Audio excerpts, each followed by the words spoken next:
lovely people, it is Alexis, and I'm here with more tips for you because I want to teach you how you can make $10,000 a month from home like I was doing my very first year in self-publishing.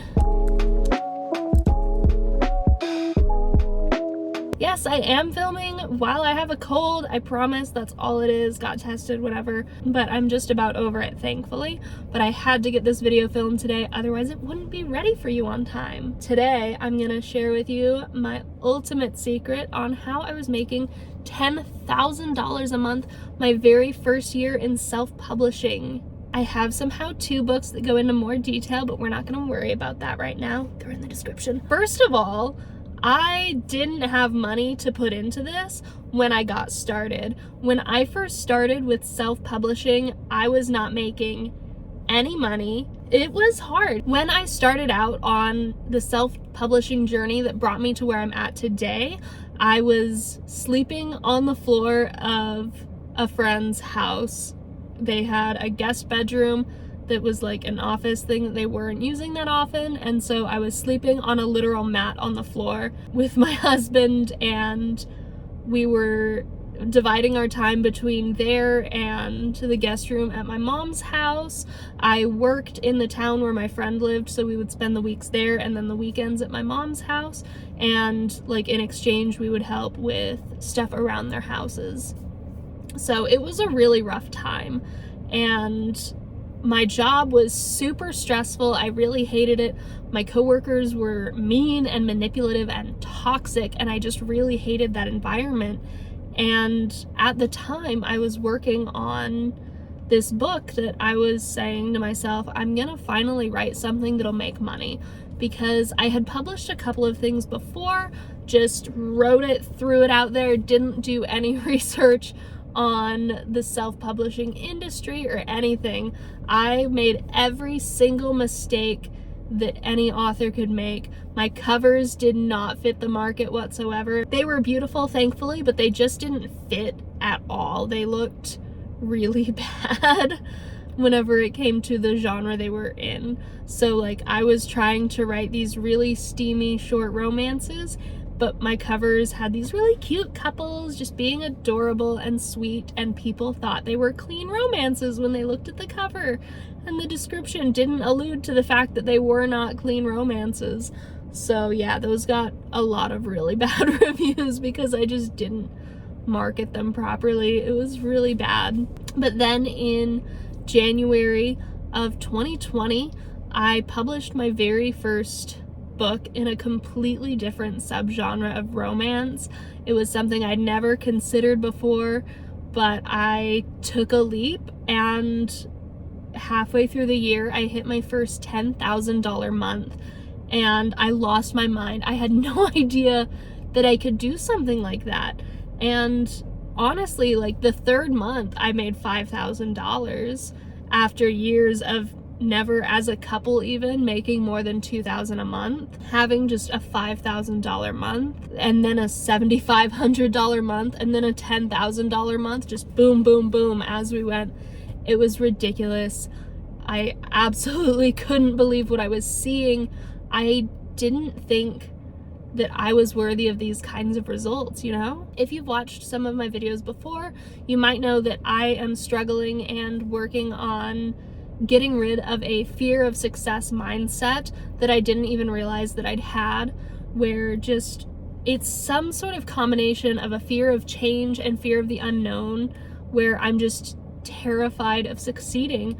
But I don't want to be that way anymore, and I'm not going to be that way anymore, because I know I can succeed and things don't get worse. I've seen it happen. Things just get better. So although I was making this $10,000, there was a lot I was still continuing to do wrong. I would get really anxious and wouldn't work on the next book and would have to delay my launches. I wasn't creating a newsletter so that I could have my own way to communicate with my readers. So there was all sorts of stuff that I knew I was supposed to be doing, and I just wasn't. I was completely sabotaging myself even as I was making these ridiculous numbers. And I would still be making this kind of money to this day if I hadn't been sabotaging myself, if I'd been putting the work in to build this foundation that would have lasted to now or further on, you know? Another thing that I messed up is I just wouldn't get the books edited properly. Now, I'm not a believer that you have to pay a professional editor. If you have a fairly strong grasp of the English language and you have access to things like Google Docs with their grammar check and Grammarly and stuff like that, if you can't afford an editor like I couldn't whenever I started out, then you don't necessarily have to pay for one, but it can be a really good resource to have. And I really wish, as I had gone on in my career, that I would have paid for an editor, because then I wouldn't have gotten messages or reviews saying, hey, there's this error in X chapter, can you fix that? Like, what's going on with that? And that led to fewer people purchasing my books. Now, again, I do have these books that explain everything that I messed up and everything I should have done better and how you can do better. So if you're interested in just like reading those and going, they are linked in the description below. This is what the cover of book 1 looks like. I have a whole series on self-publishing success, and I've got another book coming out soon that is how to write good books, which is all about like detailed writing craft, how to write dialogue, how to write a good action scene, how to write good narration.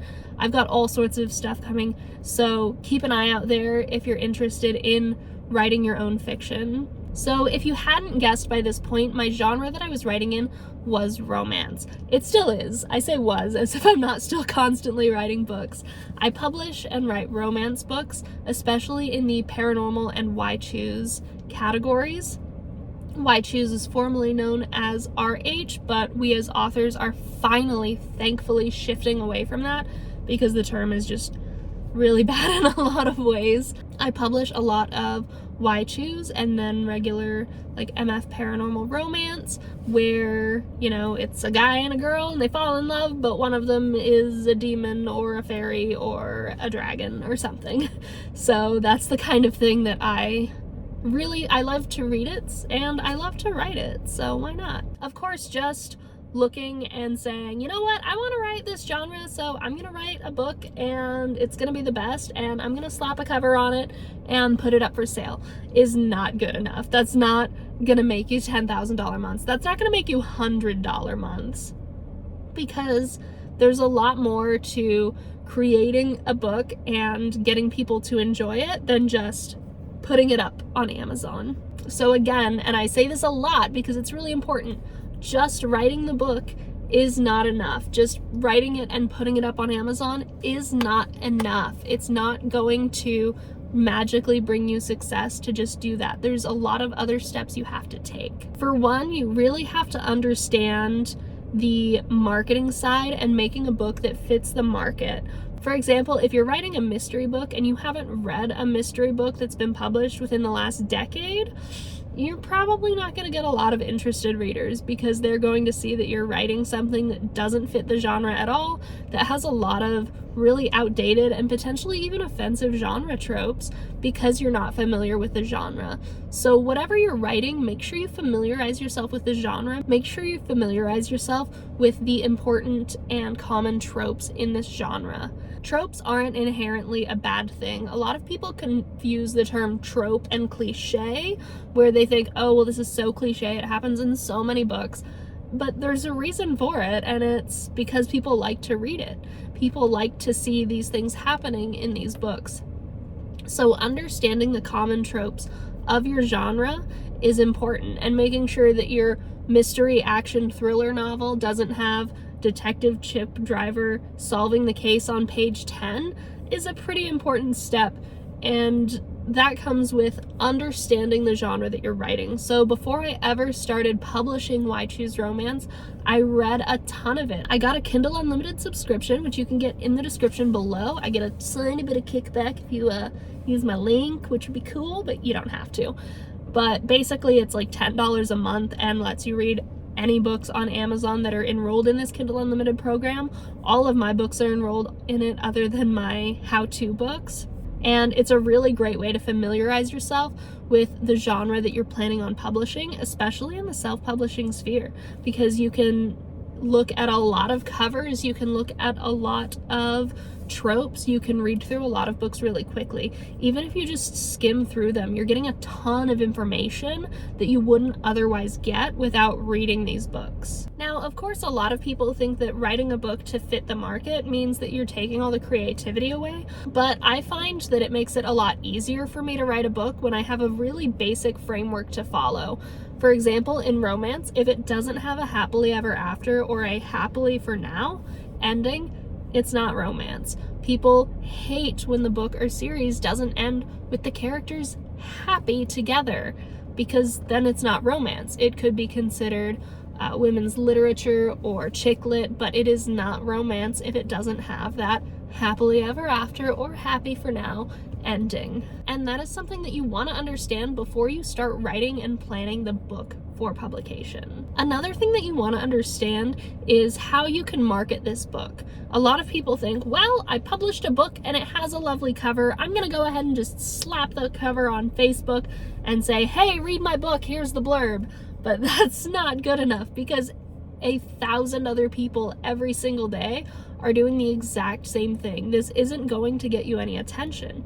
You have to find other marketing methods that get people interested.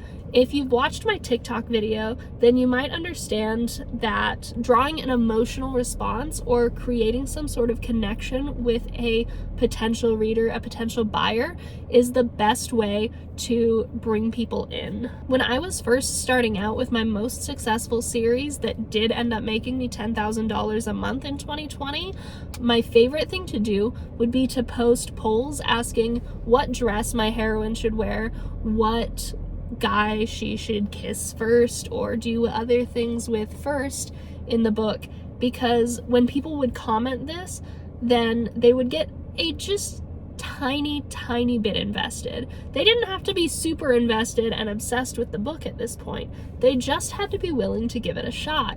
And so whenever I was giving them this choice, and then they could find out later if their choice made it into the book, that was a fantastic way of marketing, and it got me a ton of readers, and it ended up getting me a best-selling icon on Amazon for a hot second, which was really exciting. So again, you really want to create this emotional connection and sort of investment for your readers whenever you're doing your marketing, because showing them the blurb and showing them the cover is not enough in today's day and age. It's just not.